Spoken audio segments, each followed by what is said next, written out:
So let's dial way back to 1970. Jim over here is 21 years old. I'm 24 years old. And right out of college, we had made a film called Growing Up Female, which was my senior project. 15 minutes long, black and white, about the socialization of American women. She was created from the substance of fairy tales and magazines, history books and television. We really came out of the flowering of the women's movement at that point, having benefited greatly from knowledge from the civil rights movement. People were very, very involved in sort of challenging given wisdom. And New Day was really born out of that very yeasty atmosphere. We saw Growing Up Female as a tool to help the movement grow. You know, you show this to a group of high school kids, you show this to a group of women, it automatically and immediately made people think differently about themselves. We got lucky and got an offer, you know, from a distributor. Then we saw the contract, and you sign on the dotted line, it was for 7 years. That we would have to sign over all advertising rights, all rights over pricing, all rights over who gets to see the film, all those kind of things. We had to sign it over. And this was a very important film to us, very personal. It was a lot about things I had gone through in my life, you know, things that other women had gone through. So we realized the answer to that had to be no. It had to be no. That was not going to work.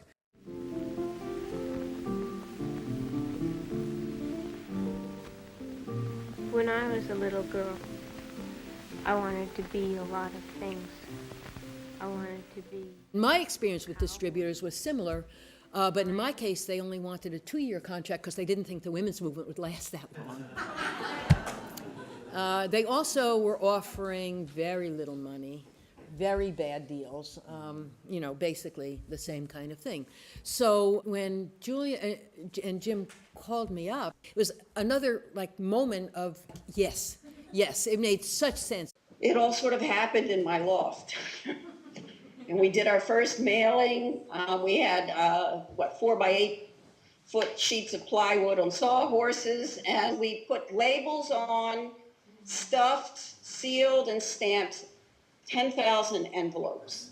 You know, the first tagline for New Day Films was films by and about women. Right. You were our honorary woman. I was like an accident of history that I happened to be involved in this first feminist film. And in a lot of the distribution of Growing Up Female, when it would be shown by women's groups all over the country, it would be a film by Julia Reichert and J. Klein. And we were films by and about women until Josh and Will made Men's Lives, and then we decided it would be okay to make it about sex roles, you know? And then after that, there was another film that was like on another political subject we just had to have, Song of the Canary, which was one of the first environmental films. New Day has many, many films that are first of their kind. What was so different about New Day is we think this is an important film. It probably will never make a ton of money, but it will serve a very important constituency that needs to see this film, or maybe will grow an audience. And that, I think, was one of our core values that no other distributor would ever take into consideration.